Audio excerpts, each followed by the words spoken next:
La pluie tambourinait contre les vitres du café, le Petit Monde, rue Mercière, transformant Lyon en un tableau impressionniste où les lumières se fondaient dans l'obscurité de cette soirée de novembre. Solène Davoine regardait sa montre pour la 3e fois en 5 minutes, ses doigts pianotant nerveusement sur la table en bois patiné. 29 ans, célibataire. Et voilà qu'elle se retrouvait à un rendez-vous arrangé comme une adolescente désespérée. « Tu ne peux pas continuer à te fermer au monde », avait insisté Camille, sa meilleure amie depuis l'université. « Loïc est différent, je te le promets. » Solène soupira en observant les reflets des néons sur sa tasse de thé Earl Grey. En tant que consultante en images, elle passait ses journées à transformer l'apparence des autres, à créer des versions idéalisées de personnes en quête de confiance. Pourtant, ce soir, elle se sentait comme une imposteur dans sa propre vie, vêtue d'une robe bordeaux qui ne lui ressemblait pas vraiment. Ses pensées furent interrompues par le tintement de la cloche d'entrée. Un homme grand aux cheveux châtains légèrement humides par la pluie balaya la salle du regard. Leurs yeux se croisèrent, et Solène sentit quelque chose se contracter dans sa poitrine. Ce devait être lui. Il avait cette assurance tranquille des hommes habitués à commander l'attention sans effort. « Solène !» Sa voix était grave, teintée d'un accent du Sud qu'elle n'avait pas anticipé. Elle hocha la tête, soudain consciente de son cœur qui battait plus vite. Loïc Bellamy s'approcha avec une démarche mesurée, et quand il lui tendit la main, elle remarqua la fermeté de sa poignée, la chaleur de sa paume contre la sienne. Désolé pour le retard. La circulation était épouvantable. Il s'installa face à elle, et Solène fut frappée par l'intensité de son regard gris-vert. « Camille, tu ne m'avais pas dit à quel point vous étiez réticente ?» coupa-t-elle avec un sourire ironique. Je suppose qu'elle a omis de mentionner que j'ai accepté ce rendez-vous uniquement pour lui prouver que j'avais raison. Loïc éclata de rire, un son riche qui résonna dans l'espace intime du café. Raison à propos de quoi? C'est que l'amour véritable n'existe pas, du moins pas pour moi.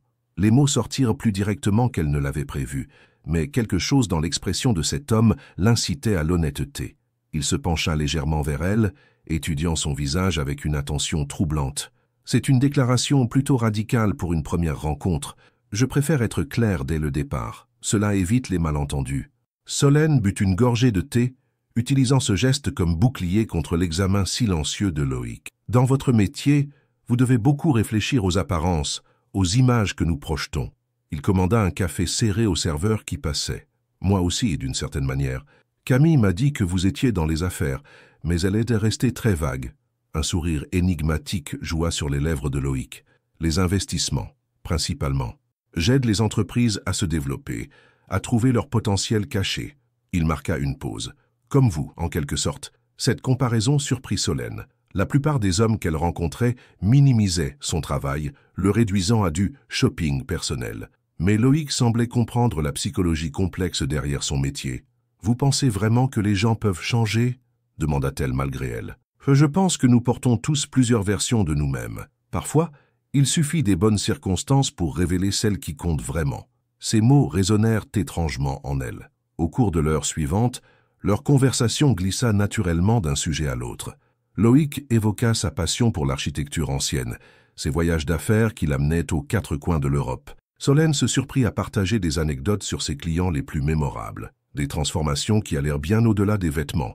Quand il proposa de la raccompagner, la pluie avait cessé, laissant les rues luisantes sous les réverbères. Ils marchèrent lentement vers la voiture de Solène, prolongeant ce moment suspendu. « Solène, dit-il en s'arrêtant près de sa Peugeot bleue, je sais que cela va paraître étrange, mais j'ai une proposition à vous faire. » Elle se tourna vers lui, intriguée par le changement soudain dans son ton. « J'ai besoin de votre aide, professionnellement parlant. » Il glissa les mains dans les poches de son manteau, soudain moins assuré. « Mes parents viennent me rendre visite la semaine prochaine.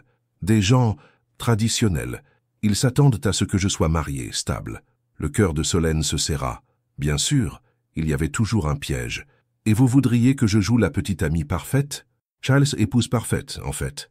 Ses yeux ne quittèrent pas les siens. Pour 7 jours, en Provence, dans la propriété familiale. En échange, je vous paierai 50 000 €. La somme lui coupa le souffle.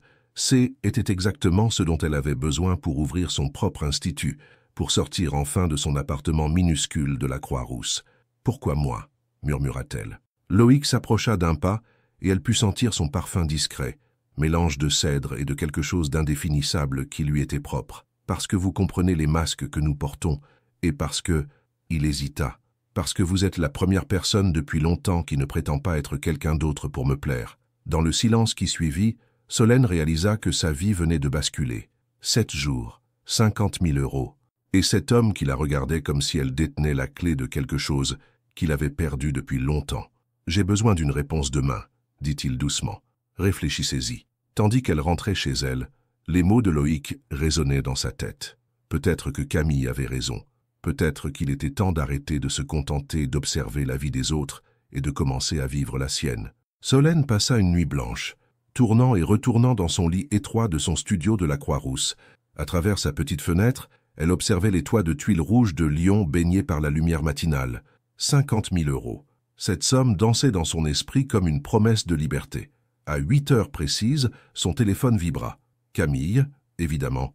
Alors, comment s'est passé ton rendez-vous avec le mystérieux Loïc? Solène hésita, fixant le plafond fissuré de son appartement.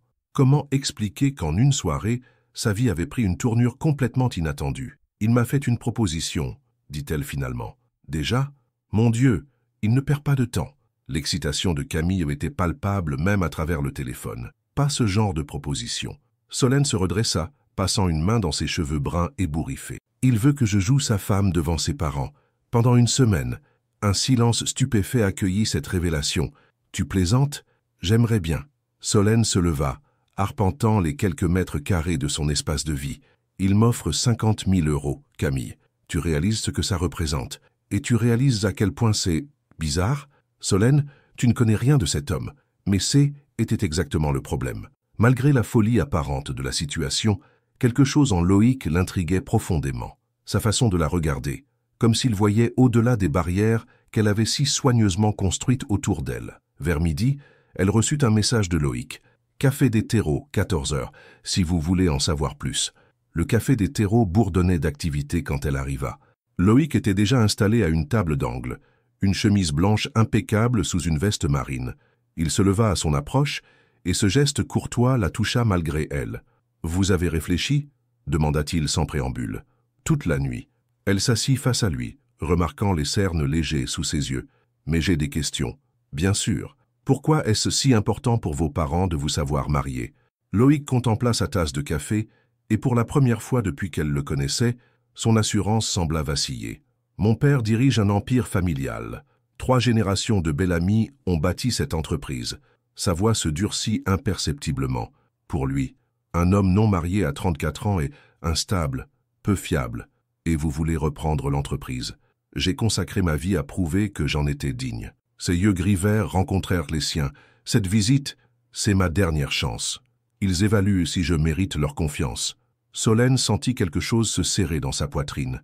Elle reconnaissait cette soif de reconnaissance, ce besoin désespéré de prouver sa valeur. Et s'ils découvrent que c'est faux, ils ne découvriront rien. Loïc sortit une enveloppe de sa poche intérieure. Voici tout ce que vous devez savoir sur moi. Notre histoire fictive, mes goûts, ma famille. Vous êtes professionnel. Vous savez créer des personnages crédibles. Solène prit l'enveloppe, surprise par son épaisseur. Vous avez pensé à tout. J'ai l'habitude de planifier. Un sourire fugace traversa son visage. Sauf quand il s'agit de rencontrer des femmes qui remettent mes certitudes en question. Cette remarque la déstabilisa. Y avait-il autre chose derrière cette proposition? Elle chassa cette pensée. C'était exactement ce genre d'illusion romantique qu'elle devait éviter. Où aurions-nous lieu ce théâtre? Aix-en-Provence, dans la Bastide familiale. Ses yeux s'illuminèrent légèrement. C'est magnifique à cette époque de l'année. Les vignes, les oliviers, la lumière dorée. Malgré elle, Solène fut séduite par cette description.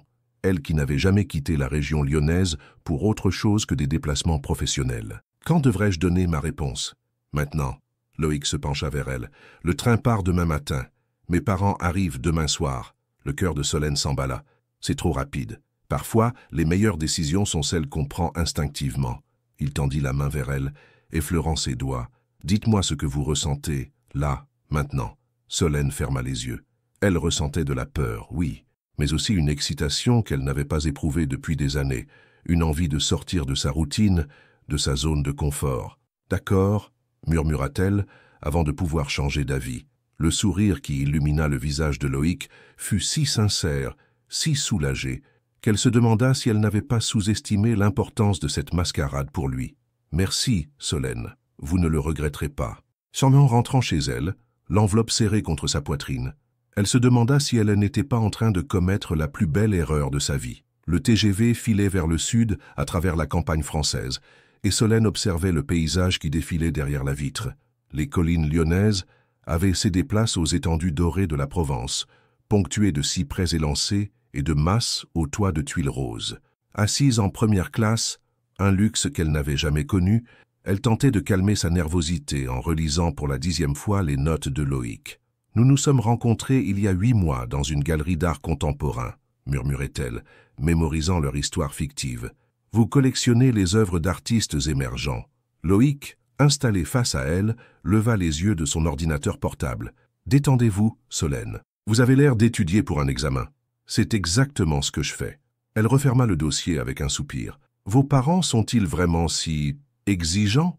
Une ombre passa sur le visage de Loïc. « Mon père, Édouard Bellamy, a construit son empire en ne laissant rien au hasard. Ma mère, Vivienne, a passé 40 ans à ses côtés en incarnant la perfection sociale. » Il ferma son ordinateur. « Ils ne comprennent pas l'improvisation. Et vous leur ressemblez ?» La question sembla le surprendre. « Jusqu'à récemment, je pensais que oui. » Le train ralentit en approchant d'Aix-en-Provence. Loïc se leva pour récupérer leurs bagages et Solène remarqua la tension dans ses épaules. Lui aussi était nerveux, réalisa-t-elle. Cette découverte la rassura étrangement. Une Mercedes noire les attendait en gare. Le chauffeur, un homme des âges mûrs au sourire chaleureux, salua Loïc avec une familiarité respectueuse. « Monsieur Loïc, quel plaisir de vous revoir. » Ses yeux se posèrent sur Solène avec curiosité bienveillante. « Michel, je vous présente Solène. Loïc marqua une pause imperceptible. « Ma femme. » Le mot résonna strangement entre eux. Michel s'inclina courtoisement. « Madame Bellamy, soyez la bienvenue. » Madame Bellamy. Solène sentit un frisson la parcourir. Le jeu commençait déjà. La route serpentait entre les vignes et les champs de lavande. Au détour d'un virage, la bastide Bellamy apparut, majestueuse contre le ciel azur. Solène retint son souffle. Ce N n'était pas simplement une maison de famille, ce était un château provençal du XVIIIe siècle, avec ses volets bleu pastel, ses terrasses en pierre blonde et ses jardins à la française parfaitement entretenus. « C'est magnifique », murmura-t-elle. Loïc suivit son regard. Ma arrière-grand-mère l'a fait restaurer dans les années 50. Elle disait que la beauté était une responsabilité, pas un privilège. Ils s'arrêtèrent devant le perron sculpté. Une femme élégante d'une 60aine d'années descendit les marches, vêtue d'un tailleur crème impeccable.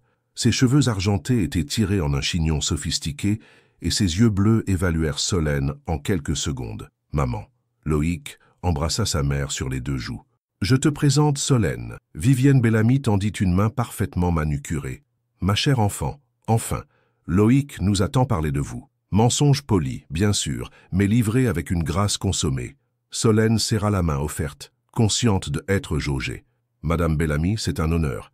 Loïc m'a tant parlé de vous aussi. » Un homme grand et distingué apparut sur le seuil.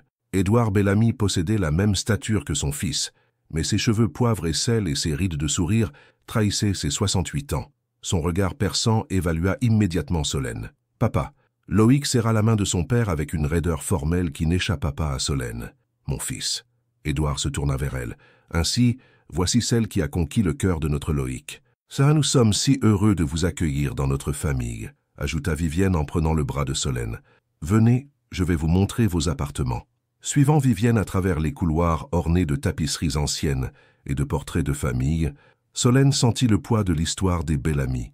Chaque objet, chaque meuble, respirait la tradition et l'excellence. « Voici votre suite, » annonça Vivienne en ouvrant une double porte. La chambre était somptueuse, dominée par un lit à baldaquin face à une cheminée de marbre. Des portes-fenêtres ouvraient sur une terrasse privée avec vue sur les vignes. « C'est la chambre de la mariée », expliqua Vivienne avec un sourire entendu. Toutes les épouses Bellamy y ont séjourné lors de leur première visite. Loïc apparut avec leurs bagages, et Solène réalisa soudain l'évidence. Ils allaient partager cette chambre, cette intimité forcée qu'elle n'avait pas anticipée. « Nous vous laissons vous installer, » dit Vivienne. « Le dîner est à 20h, rien de formel, juste la famille. » Une fois seuls, Loïc et Solène se retrouvèrent face à face dans cette chambre chargée d'histoire familiale. La réalité de leur situation s'imposait brutalement. « Je peux dormir sur le canapé », proposa-t-il, désignant un élégant sofa près de la cheminée. « Nous verrons », répondit-elle, surprise par sa propre audace.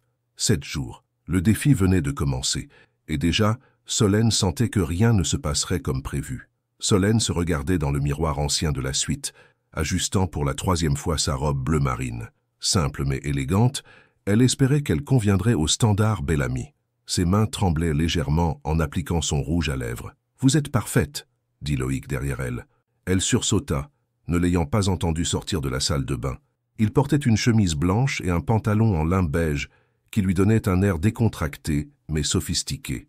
Leurs regards se croisèrent dans le miroir. « J'ai l'impression de être une comédienne avant sa première représentation », avoua-t-elle. Loïc s'approcha et posa doucement ses mains sur ses épaules. « Souvenez-vous, nous nous sommes rencontrés à la Galerie Moderne. Vous étiez fasciné par une sculpture de Dubois. Nous avons parlé d'art pendant 3 heures. Et vous m'avez invité à dîner chez Paul Bocuse pour notre 3e rendez-vous, compléta-t-elle. « Parfait. » Ses doigts effleurèrent à sa nuque en arrangeant une mèche de cheveux. « Détendez-vous, Solène. Soyez vous-même. » Cette injonction la fit sourire amèrement. C'est exactement le problème. Ils ne veulent pas que je sois moi-même. Ils veulent les épouses parfaites. Vous l'êtes déjà, murmura-t-il si bas qu'elle se demanda si elle avait bien entendu. Le dîner se déroulait dans une salle à manger aux murs ornés de toiles provençales. La table, dressée avec une porcelaine de Limoges et des verres en cristal, était éclairée par des bougies qui projetaient des ombres dansantes. Édouard découpa le gigot d'agneau aux herbes avec la précision d'un chirurgien, tandis que Vivienne servait le gratin de courgettes. « Alors, Solène » commença Édouard en versant le château neuf du pape. « Loïc nous a dit que vous travailliez dans l'image. Un métier fascinant, j'imagine. Je suis consultante en image personnelle, répondit-elle en acceptant le verre. J'aide les gens à révéler leur potentiel à travers leur apparence. Comme c'est moderne, s'exclama Vivienne. Dans mon temps, nous apprenions ces choses en famille. Sous-entendu évident, Solène manquait d'éducation traditionnelle. Loïc se raidit à côté d'elle. Solène transforme vraiment les vies, intervint-il. Elle a aidé un chef d'entreprise timide à gagner en confiance, une femme divorcée à retrouver l'estime de soi. C'est admirable, concéda Édouard. Dans les affaires, l'image est cruciale. Dites-moi, que pensez-vous de l'évolution de Loïc depuis que vous vous connaissez? Piège. Solène sentit tous les regards converger vers elle. Que pouvait-elle dire sur un homme qu'elle ne connaissait que depuis 2 jours? Loïc a une qualité rare, dit-elle lentement, cherchant ses mots. Il écoute vraiment. Dans mon métier, je rencontre beaucoup de gens qui projettent une image de réussite. Mais lui, elle regarda Loïc, surprise par sa propre sincérité. Il n'a pas peur de montrer ses doutes, ses questionnements. C'est ce qui fait sa force. Édouard hocha la tête, visiblement intéressé. Les doutes peuvent être paralysants en affaires, ou révélateurs, répliqua Solène avec plus d'assurance. Un homme qui ne doute jamais ne grandit jamais. Loïc a cette capacité à remettre en question, à évoluer. Vivienne étudiait Solène avec un intérêt nouveau. Et vos projets? Une carrière, c'est bien, mais une famille? Maman, avertit Loïc. C'est une question légitime, sourit Vivienne. Vous avez 29 ans, ma chère. Solène sentit ses joues s'empourprer. Nous préférons prendre notre temps. Construire d'abord des bases solides. Sage, approuva Édouard. Trop de couples se précipitent. Mais dites-moi, que représente Loïc pour vous? Nouvelle question piège. Solène but une gorgée de vin pour gagner du temps. Dans la lueur des bougies, elle observa le profil de Loïc, tendu, attentif. Quelque chose se noua dans sa poitrine. Il représente la possibilité, dit-elle finalement. La possibilité de être surprise par la vie, de découvrir des aspects de moi-même que j'ignorais. Cette fois, c'est Loïc qui la dévisagea avec surprise. Leurs yeux se rencontrèrent, et pendant un instant, elle oublia qu'elle jouait un rôle. « Et pour vous, Loïc ?» demanda Vivienne. « Et Solène me rappelle qui je veux être, » répondit-il sans quitter sa femme fictive des yeux. « Pas qui je dois être. » Un silence s'installa, chargé d'émotions inattendues. Édouard leva son verre. « À l'amour authentique, » dit-il avec gravité. « À l'amour authentique » répétèrent-ils en chœur. Solène porta le verre à ses lèvres, troublée par l'intensité du moment. Avaient-ils tous les deux cessé de jouer? Ou était-ce exactement ce qui rendait leur performance si convaincante? Plus tard, en montant l'escalier vers leur chambre, Loïc la rattrapa. « Merci, » dit-il simplement. « Pourquoi? Pour ce que vous avez dit. À propos des doutes, de l'évolution ?» Il s'arrêta sur une marche. Vous me comprenez mieux que je ne l'aurais cru possible. Dans l'obscurité du couloir, Solène réalisa qu'elle commençait à comprendre bien plus que prévu. Et c'était exactement ce qu'elle craignait. Solène ne trouvait pas le sommeil. Allongée dans le grand lit à baldaquin, elle écoutait la respiration régulière de Loïc, qui avait finalement accepté de partager le lit, séparés par une distance respectueuse. L'air tiède de la nuit provençale entrait par les portes-fenêtres entr'ouvertes, apportant avec lui le parfum des jasmins du jardin. À 3 heures du matin, elle abandonna tout espoir de dormir et se glissa silencieusement sur la terrasse. La propriété S étendait sous la lumière argentée de la lune, paisible et majestueuse. Les cyprès se dressaient comme des sentinelles sombres, et au loin, elle distinguait les contours des collines provençales. Insomnie? La voix de Loïc la fit sursauter.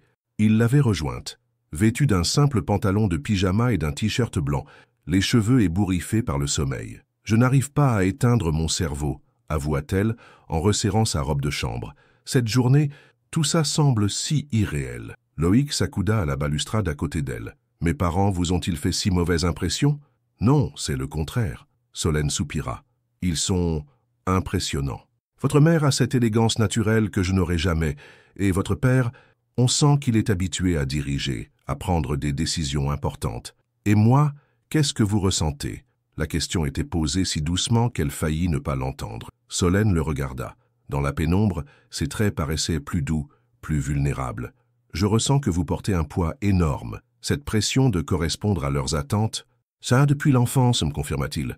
Mon frère aîné, Théo, était le rebelle. Moi, J était celui qui devait compenser, prouver que la famille Bellamy pouvait compter sur au moins un de ses fils. Où est-il maintenant? En Australie. Il élève des chevaux et ne revient jamais en France. » Un sourire amer étira ses lèvres. Il a eu le courage de vivre sa vie. Moi, j'ai passé 15 ans à essayer de devenir le fils parfait. Cette révélation toucha Solène plus qu'elle ne l'aurait voulu. C'est pour ça que vous avez besoin de cette mascarade, pour leur prouver que vous êtes stable. En partie, Loïc se tourna entièrement vers elle. Mais il y a autre chose, Solène, quelque chose que je n'ai dit à personne. Elle attendit, sentant qu'il luttait avec lui-même. Il y a 6 mois, j'ai failli tout quitter. L'entreprise, les responsabilités, cette vie qui ne me ressemble pas. Sa voix se brisa légèrement. J'y étais dans mon bureau à regarder les chiffres, les contrats, et je me suis rendu compte que je ne savais même plus qui j'y étais vraiment. Qu'est-ce qui vous a arrêté? La peur de décevoir, de prouver que mon père avait raison de douter de moi. Il passa une main dans ses cheveux. Et puis, hier soir, quand vous avez parlé de moi à mes parents, de mes doutes comme d'une force, j'ai eu l'impression qu'enfin quelqu'un me voyait vraiment. Le cœur de Solène se serra. Loïc, je sais que c'est fou. Nous nous connaissons à peine. Et pourtant, il hésita. Pourtant, avec vous, j'ai l'impression de pouvoir respirer. Un silence chargé s'installa entre eux. Solène réalisa qu'elle aussi se sentait différente en sa présence. Plus vrai, moins sur la défensive. Mes parents divorcent, dit-elle soudain, surprise par ses propres mots. Enfin, ont divorcé il y a 2 ans. Après 30 ans de mariage, je suis désolé, ça moi aussi, pas pour eux, mais pour moi. Elle s'agrippa à la balustrade. Pendant des années, j'ai cru à leur bonheur parfait. Leur séparation m'a appris que même les amours qui semblent solides peuvent s'effriter. Depuis, je me protège, en refusant l'amour, en refusant l'illusion. Elle le regarda. Mais vous, Loïc, vous me faites douter de mes certitudes. Il s'approcha d'un pas, et elle put sentir la chaleur qui émanait de lui. Et si nous cessions de douter pour une fois, si nous nous autorisions à ressentir ce qui se passe entre nous, ce n'est pas ce qui était prévu, murmura-t-elle, mais sa voix manquait de conviction. Les meilleurs moments de la vie arrivent rarement selon nos plans. Loïc leva la main vers son visage, effleura sa joue du bout des doigts. Solène ferma les yeux, luttant contre l'envie de se pencher vers lui. « Nous avons encore 5 jours, dit-elle dans un souffle, 5 jours pour découvrir qui nous pourrions être ensemble. » Quand elle rouvrit les yeux, il la regardait avec une intensité qui lui coupa le souffle. Dans le silence de la nuit provençale, quelque chose basculait entre eux, transformant irrémédiablement leur accord initial. « Bonne nuit, Solène, » dit-il finalement en reculant. « Bonne nuit, » répondit-elle, mais elle resta longtemps sur la terrasse, le cœur battant, à regarder les étoiles qui semblaient soudain plus brillantes qu'avant.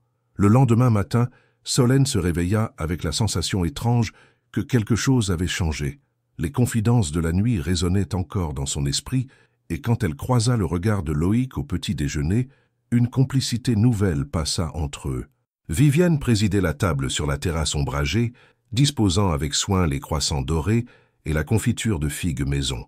Édouard lisait le Figaro en buvant son café, jetant occasionnellement des regards approbateurs vers le couple. « J'espère que vous avez bien dormi », dit Vivienne avec un sourire entendu. « Parfaitement », mentit Solène, en évitant soigneusement de regarder Loïc. « Excellent, car nous avons une journée chargée. » Édouard plia son journal. « J'aimerais vous faire visiter les vignobles, Solène, comprendre notre patrimoine familial. »« Avec plaisir, » répondit-elle, touchée par cette marque d'acceptation.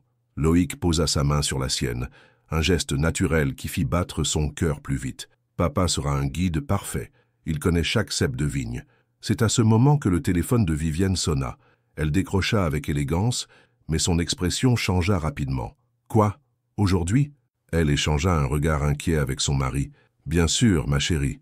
À bientôt. »« Qui était-ce » demanda Édouard. « Isabelle. » Vivienne hésita. « Elle arrive de New York cet après-midi. Elle veut nous faire une surprise. » Solène sentit Loïc se raidir à côté d'elle. « Isabelle ? Isabelle Moreau » expliqua Vivienne avec embarras. « L'ancienne, fiancée de Loïc. » Le silence qui suivit fut assourdissant. Solène sentit son estomac se nouer. Une ex-fiancée ? Cette information était dans aucun des dossiers de Loïc. « Je pensais qu'elle était installée définitivement aux États-Unis, » dit Loïc d'une voix tendue. « Apparemment, elle revient s'installer en France. » Édouard observait son fils avec attention. Elle a mentionné avoir des nouvelles importantes à partager. Solène but une gorgée de café pour masquer son trouble. Une ex-fiancée qui débarquait à l'improviste, cela ne pouvait signifier qu'une chose, des complications. « Depuis quand ne l'as-tu pas vue » demanda Vivienne à son fils. « 2 ans, depuis qu'elle est partie pour New York. » Loïc évitait soigneusement le regard de Solène. « Nous nous sommes quittés en bons termes. »« Plus que ça, » sourit Vivienne. « Vous étiez si beaux ensemble. Nous pensions vraiment que... » « Maman, » l'interrompit Loïc d'un ton sec. Un malaise palpable s'installa. Solène réalisa qu'elle ne connaissait rien du passé amoureux de Loïc, et cette Isabelle représentait visiblement plus qu'une simple ex-petite amie. L'après-midi, tandis que Édouard lui faisait effectivement visiter les vignobles, Solène ne parvenait pas à se concentrer sur ses explications passionnées sur les terroirs et les millésimes. Son esprit était obsédé par l'arrivée imminente d'Isabelle. « Vous semblez préoccupé, » observa Édouard en s'arrêtant au milieu des rangs de vignes. « Un peu fatigué, peut-être. Solène, puis-je vous parler franchement ?» Il se tourna vers elle, ses yeux perçants fixés sur son visage. « Loïc a beaucoup changé depuis qu'il vous connaît. En bien.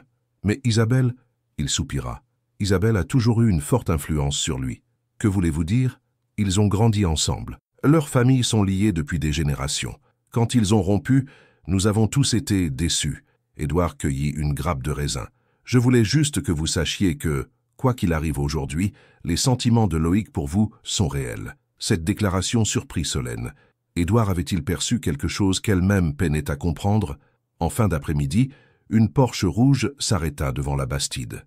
Solène, qui arrangeait des fleurs dans le salon avec Vivienne, figea ses gestes en voyant une femme élégante sortir du véhicule. Isabelle Moreau était exactement ce que Solène avait craint. Grande, blonde, sophistiquée, avec cette assurance naturelle que donne une éducation privilégiée. Sa robe blanche épousait parfaitement sa silhouette et ses cheveux ondulés captaient la lumière dorée de la fin d'après-midi. « La voilà !» murmura Vivienne avec une excitation mal dissimulée. Loïc apparut dans l'entrée et Solène observa attentivement sa réaction. Son visage était fermé, mais elle décela quelque chose d'autre dans ses yeux. De la nostalgie? Du regret? « Loïc !» Isabelle se précipita vers lui, l'enlaçant avec familiarité. « Tu m'as tellement manqué, Isabelle. » Il la serra brièvement contre lui avant de reculer. Quelle surprise!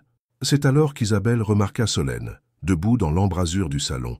Son sourire vacilla imperceptiblement. « Et voici, Solène, » dit Loïc en rejoignant sa femme fictive et en passant un bras autour de sa taille. « Ma femme. » L'expression d'Isabelle se figea complètement. « Ta femme. Nous nous sommes mariés il y a 3 mois. » ajouta-t-il, serrant Solène contre lui. Isabelle dévisagea Solène avec une intensité dérangeante, l'évaluant de la tête aux pieds. « Comme c'est inattendu. N'est-ce pas merveilleux ?» intervint Vivienne, bien qu'une pointe d'hésitation perça dans sa voix. « Absolument, » répondit Isabelle, mais son sourire était devenu glacial. « J'ai tant de choses à te raconter, Loïc. Nous devons absolument parler. » Solène sentit le bras de Loïc se crisper autour d'elle. L'arrivée d'Isabelle venait de transformer leur comédie romantique en un triangle amoureux potentiellement explosif. Et au fond de son cœur, Solène réalisa avec effroi qu'elle était déjà suffisamment investie émotionnellement pour souffrir de cette intrusion. Le dîner s'annonçait comme un champ de bataille élégant. Isabelle, installée face à Solène, avait troqué sa robe de voyage contre une création noire qui soulignait sa beauté sophistiquée. Elle racontait ses succès new-yorkais dans le monde de la mode, avec une aisance qui creusait davantage le fossé entre elle et Solène. Travailler avec les plus grands créateurs américains a été une révélation, disait-elle en découpant délicatement son saumon. Bien sûr, rien ne vaut le raffinement français, mais l'audace américaine, Vivienne écoutait avec fascination. Tu as toujours eu ce goût exquis, ma chérie. Te souviens-tu de cette robe que tu avais choisie pour les fiançailles? Un silence gêné s'abattit sur la table. Isabelle sourit avec une innocence feinte. Pardonnez-moi, Solène, nous évoquons le passé sans penser que cela pourrait vous embarrasser. Pas du tout, répliqua Solène avec un sourire forcé. Le passé fait partie de qui nous sommes. Exactement. Isabelle porta son verre de vin à ses lèvres. D'ailleurs, Loïc, j'ai une nouvelle qui va te surprendre. Tous les regards convergèrent vers elle. Loïc posa sa fourchette, visiblement tendue. Je reviens en France pour de bon. J'ai accepté un poste de directrice artistique chez Hermès. Elle marqua une pause théâtrale, et j'ai rompu mes fiançailles avec Bradley. Édouard faillit s'étrangler avec son vin. Tes fiançailles? Tu étais fiancée? Depuis 1 an. Mais tu sais ce qu'on dit. Isabelle regarda directement Loïc. On ne peut pas fuir indéfiniment ce qu'on ressent vraiment. Solène sentit son cœur se glacer. Le message était on ne peut plus clair. Isabelle revenait pour reconquérir Loïc. Félicitations pour le poste, dit Loïc d'une voix neutre. Hermès, c'est impressionnant. N'est-ce pas? Isabelle rayonnait. Bien sûr, cela signifie que je serai souvent à Paris. Nous pourrons nous voir régulièrement. Vivienne battit des mains, comme au bon vieux temps. Solène échangea un regard avec Loïc. Elle y lut de l'inquiétude, mais aussi quelque chose d'autre qu'elle n'arrivait pas à déchiffrer. Après le dîner, tandis que les hommes discutaient affaires au salon, Vivienne entraîna les 2 femmes sur la terrasse pour le café. L'air était doux, parfumé par les roses grimpantes qui ornaient la pergola. « Solène, ma chère, pourriez-vous nous apporter le sucrier ?»« Je l'ai oublié sur le buffet », demanda Vivienne avec un sourire innocent. Solène comprit immédiatement la manœuvre, mais ne pouvait refuser sans paraître impolie. En se dirigeant vers la salle à manger, elle entendit Isabelle baisser la voix. « Vivienne, il faut que je vous parle. Cette Solène, êtes-vous certaine qu'elle convient à Loïc ?» Solène se figea derrière la porte-fenêtre, hors de vue. « Que veux-tu dire ?» La voix de Vivienne avait perdu de sa chaleur. Une consultante en images de lion. C'est si ordinaire. Loïc mérite mieux, vous ne trouvez pas? Isabelle soupira théâtralement. Et puis, ce mariage si précipité, 3 mois de fréquentation, vraiment? Vous qui connaissez Loïc, vous savez qu'il a toujours été réfléchi dans ses décisions importantes. Il semblait très épris, ou très seul. Isabelle marqua une pause calculée. Vivienne, je dois vous avouer quelque chose. Loïc et moi, nous nous sommes écrits pendant mon séjour à New York, régulièrement. Le cœur de Solène se serra douloureusement. Des emails d'amitié, bien sûr, continua Isabelle. Mais dans le dernier, il me confiait sa solitude, son impression de passer à côté de sa vie. C'était il y a 4 mois. 4 mois. Avant même que Loïc ne rencontre Solène. Il écrivait qu'il se demandait si nous n'avions pas fait une erreur en nous séparant, ajouta Isabelle d'une voix douce mais venimeuse. Solène ferma les yeux, luttant contre la nausée qui montait. Elle avait été stupide de croire qu'elle pourrait être autre chose qu'une comédienne dans cette mascarade. Puis, soudainement, plus rien. Et maintenant, je découvre qu'il s'est marié avec une parfaite inconnue. Isabelle soupira. J'ai peur qu'il ait agi sur un coup de tête, par dépit peut-être. Oh, tu crois vraiment? Je le connais depuis l'enfance, Vivienne. Mieux que quiconque. La voix d'Isabelle se fit plus ferme. Et je pense qu'il a besoin qu'on lui rappelle qui il est vraiment, avec qui il était heureux. Solène ne put en entendre davantage. Elle s'éloigna silencieusement, abandonnant le sucrier, et monta directement dans la chambre. Les mots d'Isabelle résonnaient cruellement dans sa tête. Assise au bord du lit, elle réalisa avec amertume qu'elle était tombée dans le piège qu'elle était jurée d'éviter. Elle était attachée à un homme qui n'était pas libre, qui appartenait peut-être encore à une autre. Quand Loïc entra dans la chambre 1 heure plus tard, il la trouva en train de faire ses bagages. « Solène, que faites-vous ?»« Je pars. » Elle ne le regarda pas. continuant de plier ses vêtements avec des gestes mécaniques. Cette comédie a assez duré. À cause d'Isabelle? Il s'approcha d'elle. Solène, regardez-moi. Non. Sa voix se brisa légèrement. J'ai entendu ce qu'elle a dit à votre mère. Vos emails, vos regrets. Vous ne comprenez pas. Je comprends parfaitement. Cette fois, elle se tourna vers lui, les yeux brillants de larmes contenues. Que je comprends que j'ai été assez naïve pour oublier que ceci n'était qu'un contrat.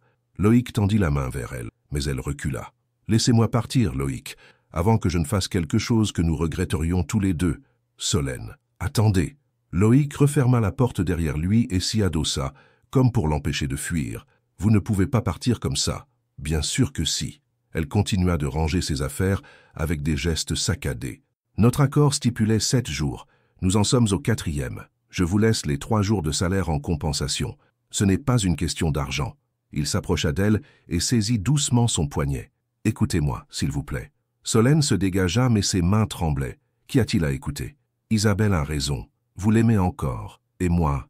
Sa voix se brisa. Moi, je suis juste une employée qui a oublié les termes de son contrat. Non! L'intensité de sa voix la fit sursauter. Vous n'êtes pas une employée. Vous n'avez jamais été juste ça. Alors quoi? Elle se tourna vers lui, les yeux brillants de larmes. Qu'est-ce que je suis pour vous, Loïc? Il resta silencieux, luttant visiblement avec ses mots. Ce silence fut plus éloquent que n'importe quelle réponse. C'est bien ce que je pensais, murmura-t-elle en reprenant sa valise. Les emails avec Isabelle, commença-t-il soudain. Elle a menti. Solène s'immobilisa. Comment ça? Il y en a eu 3. 3 emails en 2 ans. Des nouvelles polies, rien de plus. Loïc s'assit lourdement sur le lit. Elle m'a écrit quand elle s'est fiancée. Je l'ai félicitée. Point final. Mais elle a dit ce qu'elle voulait que ma mère entende. Il leva les yeux vers elle. Isabelle a toujours été manipulatrice. C'est une des raisons pour lesquelles nous avons rompu. Solène sentit un mélange d'espoir et de méfiance l'envahir. Pourquoi vous ne lui avez pas dit que vous étiez mariés quand elle vous a annoncé ses fiançailles? Parce que nous n'étions pas mariés. Loïc se passa une main dans les cheveux. Solène, je dois vous avouer quelque chose. Son cœur se serra. Quoi encore? Le rendez-vous arrangé par Camille. Ce N n'était pas un hasard. Il évita son regard. Je l'avais supplié de me présenter quelqu'un. N'importe qui. J'avais besoin d'une épouse pour cette semaine. La gifle que cette révélation représentait la laissa sans voix. Vous m'avez manipulé dès le début? Oui. Sa franchise brutale lui fit plus mal que des excuses. Mais tout a changé dès que je vous ai vu. Menteur. Non. Il se leva brusquement. Regardez-moi, Solène. Vraiment. Il prit son visage entre ses mains. Et pensez-vous que je suis capable de jouer la comédie à ce point? Elle plongea dans ses yeux gris-vert, cherchant le mensonge, la manipulation. Mais elle n'y trouva qu'une vulnérabilité brute qui lui coupa le souffle. J'avais prévu de vous proposer ce marché dès le premier soir, continua-t-il d'une voix rauque. Mais en vous parlant, en découvrant votre intelligence, votre sincérité, j'ai hésité. J'ai eu peur que vous refusiez si vous saviez que ces C étaient calculés. Et maintenant, je sais que la plus grande erreur de ma vie serait de vous laisser partir. Ses pouces caressèrent ses joues. Solène, ces 4 jours avec vous ont été les plus vrais de mon existence. Vous me voyez comme personne ne m'a jamais vu. Même Isabelle? Une ombre passa sur son visage. Isabelle voyait le bel ami qu'elle voulait épouser, l'héritier, le nom, le patrimoine. Vous voyez l'homme que je pourrais être. Solène sentit ses défenses s'effriter malgré elle. Comment puis-je vous faire confiance après tous ces mensonges? Parce que je vais faire quelque chose que je n'ai jamais fait. Il recula d'un pas, la libérant. Je vais dire la vérité à mes parents. Toute la vérité. Sur notre accord, sur mes doutes concernant l'entreprise, sur mes sentiments pour vous. Loïc, non. Vous allez tout perdre. Pas tout. Il sourit tristement. Pas si j'arrive à vous garder. Un coup à la porte les interrompit. Loïc? La voix d'Isabelle filtrait à travers le bois. Nous devons parler. Solène et Loïc se regardèrent. Le moment de vérité était arrivé. Entrez, dit Loïc sans quitter Solène des yeux. Isabelle pénétra dans la chambre, remarquant immédiatement la valise ouverte. « Vous partez » demanda-t-elle à Solène avec un sourire satisfait. « Non » répondit Loïc fermement. « Elle reste. C'est vous qui devriez partir, Isabelle. » Le sourire de celle-ci vacilla. « Loïc, tu ne penses pas ce que tu dis. Nous avons tellement de choses à nous dire. Nous nous sommes tout dit il y a 2 ans. » Il prit la main de Solène, entrelaçant leurs doigts. « Ma vie est ici maintenant, avec ma femme. » Isabelle les dévisagea tour à tour réalisant qu'elle avait perdu. « Tu fais une erreur, Loïc. Une énorme erreur. Peut-être, mais ce sera ma propre erreur. » Après le départ d'Isabelle, Solène resta immobile, assimilant ce qui venait de se passer. Loïc avait choisi, mais était-ce suffisant pour effacer tous les mensonges? Solène, sa voix était hésitante. « Qu'est-ce que vous ressentez ?» Elle ferma sa valise d'un geste sec. « Je ressens que nous avons encore 3 jours pour découvrir si nous pouvons construire quelque chose de vrai sur des fondations aussi fragiles. » Le lendemain matin, Solène se réveilla avec l'étrange sensation d'être à un tournant de sa vie. Les événements de la veille avaient laissé place à une tension palpable dans la Bastide. Isabelle était partie à l'aube, non sans avoir claqué la porte de sa chambre avec une violence théâtrale. Au petit déjeuner, Vivienne et Édouard échangèrent des regards inquiets. L'atmosphère était pesante, chargée de non-dits. Isabelle semblait contrariée ce matin, hasarda Vivienne en versant le café. Elle a à peine dit au revoir. Loïc posa sa tasse avec détermination. « Papa, maman, il faut que nous parlions. Tous ensemble. » Solène sentit son cœur s'emballer. Il allait vraiment tout dire. « Bien sûr, mon fils, » répondit Édouard en pliant son journal. « Nous t'écoutons. » Loïc se leva et fit les 100 pas devant la table, rassemblant visiblement son courage. Solène l'observait, partagée entre l'admiration et la terreur. « Solène et moi ?» Il s'arrêta, croisa le regard de celle-ci. « Nous ne sommes pas vraiment mariés. » Le silence qui suivit fut assourdissant. Vivienne porta une main à sa bouche, tandis qu'Édouard se redressait lentement. « Comment ça, pas vraiment mariés ?» articula Vivienne d'une voix blanche. « Nous nous sommes rencontrés il y a 5 jours. J'ai engagé Solène pour jouer le rôle de ma femme pendant votre visite. » Les mots sortaient avec difficulté, mais Loïc ne détournait pas les yeux. « Je voulais vous prouver que J était stable, digne de votre confiance. » Édouard se leva brusquement, renversant sa chaise. « Tu nous as menti, délibérément ?»« Oui. » La simplicité de cet aveu était glaçante. « Mon Dieu, Loïc !» Vivienne semblait au bord des larmes. « Comment as-tu pu nous faire ça ?»« Et à cette pauvre Solène !»« Solène était consentante, » précisa Loïc rapidement. « Elle avait besoin d'argent, et moi, j'avais besoin de vous montrer que J était l'homme que vous vouliez que je sois. » Édouard fit le tour de la table, ses yeux lançant des éclairs. « Et tu crois que nous voulions un fils menteur, un manipulateur ?»« Non !» Loïc recula d'un pas. « Je croyais que vous vouliez un héritier parfait, marié, stable, conforme à vos attentes. »« Toast nos attentes !» Vivienne se leva à son tour. « Loïc, nous voulions ton bonheur, pas une performance. » Solène se sentait de trop dans cette confrontation familiale. Elle commença à se lever, mais Loïc l'arrêta d'un geste. « Attendez, s'il vous plaît. » Il se tourna vers ses parents. « Il y a autre chose. Au cours de ces 5 jours, quelque chose d'inattendu s'est produit. »« Quoi donc ?» demanda Édouard, sarcastique. « Je suis tombé amoureux. » Loïc regarda Solène avec une intensité qui la fit frissonner. « Vraiment amoureux. Pour la première fois de ma vie. » Vivienne échangea un regard avec son mari. « Loïc, je sais que cela paraît impossible. 5 jours, c'est ridicule. Mais Solène... » Il s'approcha d'elle, tendit la main. « Elle me voit tel que je suis vraiment. Pas l'héritier bel ami, pas le fils parfait, juste moi. » Solène hésita, puis prit sa main. Ce geste simple sembla rassurer Loïc. « Et vous, mademoiselle ?» demanda Édouard d'une voix plus douce. « Que ressentez-vous dans tout cela ?» Tous les regards convergèrent vers elle. Solène inspira profondément. « Je ressens de la peur. Peur d'avoir cru à quelque chose qui a commencé par un mensonge. » Elle serra la main de Loïc. « Mais aussi de l'espoir. »« L'espoir de quoi ?» insista Vivienne. « L'espoir que 2 personnes imparfaites puissent construire quelque chose de beau ensemble. » Sa voix se raffermit. « Votre fils m'a menti sur les circonstances de notre rencontre, mais pas sur ce qu'il ressentait. » Édouard étudia le couple en silence. « Et l'entreprise, Loïc, ton avenir ? Je la veux toujours, papa, mais pas à n'importe quel prix. » Loïc se redressa. « Si ma valeur se mesure uniquement à mon statut marital, alors peut-être que je ne suis pas fait pour diriger cette famille. Tu es prêt à tout perdre pour elle ?» demanda Vivienne, désignant Solène. « Non. » La réponse surprit tout le monde. « Je suis prêt à tout perdre pour être enfin honnête avec vous, avec moi-même. » Il se tourna vers Solène. « Si elle accepte de me donner une vraie chance. » Solène sentit les larmes monter. Cet homme fier et complexe, venait de tout sacrifier pour elle, pour eux. « Loïc, » dit-elle doucement. « Attends, » l'interrompit Édouard. Il s'approcha de son fils, posa ses mains sur ses épaules. « Mon fils, tu viens de me prouver que tu étais plus mûr que je ne l'avais jamais espéré. »« Papa ?» Crois-tu vraiment que nous aurions construit cet empire sur des mensonges? Édouard sourit tristement. Nous voulions savoir si tu étais capable de prendre des décisions difficiles, d'assumer tes erreurs. Tu viens de nous le montrer. Vivienne s'approcha de Solène. Ma chère enfant, accepteriez-vous de donner une chance à notre famille? Une vraie chance dans cette fois? Solène regarda tour à tour ces trois personnes qui l'observaient avec espoir. Sa vie venait de basculer définitivement. Oui, murmura-t-elle. Mais cette fois, nous commençons par la vérité. Toute la vérité. Loïc l'attira contre lui, et pour la première fois depuis 5 jours, leur étreinte ne fut plus un spectacle, mais une promesse. Novembre. 1 an plus tard, Solène ajustait les derniers détails de la vitrine de son nouvel institut, Révélation, situé dans le quartier Presqu'île de Lyon. À travers la baie vitrée, elle observait les passants qui ralentissaient pour admirer l'élégance sobre de sa boutique. Son rêve était enfin devenu réalité. Madame la directrice travaille encore? Elle se retourna en souriant.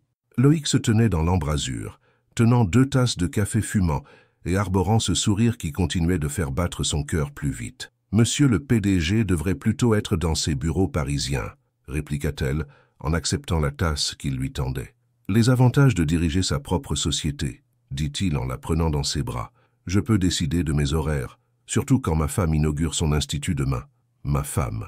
Le terme résonnait encore étrangement. 6 mois après leur vrai mariage dans la petite église de Provence, entourés de leurs proches. Une cérémonie simple, authentique, à l'image de ce qu'ils avaient construit ensemble. « Nerveuse ?» demanda-t-il en caressant ses cheveux. « Terrifiée » avoua-t-elle. « Et si personne ne venait? Et si mon concept ne fonctionnait pas? »« Solène » dit-il en prenant son visage entre ses mains. « Tu as transformé la confiance en soi de dizaines de personnes ces derniers mois. Ta liste d'attente étant sur 3 mois. C était vrai. Son approche révolutionnaire, aider les gens à être authentiquement eux-mêmes plutôt que de les faire correspondre à un idéal, avait rapidement fait sensation. Des clients venaient même de Paris pour ces consultations. Et puis, ajouta Loïc avec malice, tu as déjà réussi la transformation la plus difficile.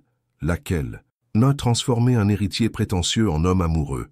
Elle éclata de rire. Prétentieux. Tu l'as dit toi-même lors de notre première dispute de couple. Il l'embrassa tandis. Loïc Bellamy, vous êtes l'homme le plus arrogant que j'ai jamais rencontré. C'était après que tu aies voulu refaire la décoration de mon appartement, se défendit-elle, sans me demander mon avis. Ces premiers mois n'avaient pas été simples. Apprendre à se connaître vraiment, au-delà de la passion des premiers moments, construire une relation sur des bases solides, ils avaient dû surmonter leurs peurs, leurs habitudes, leurs différences de milieu. La sonnerie du téléphone de Loïc les interrompit.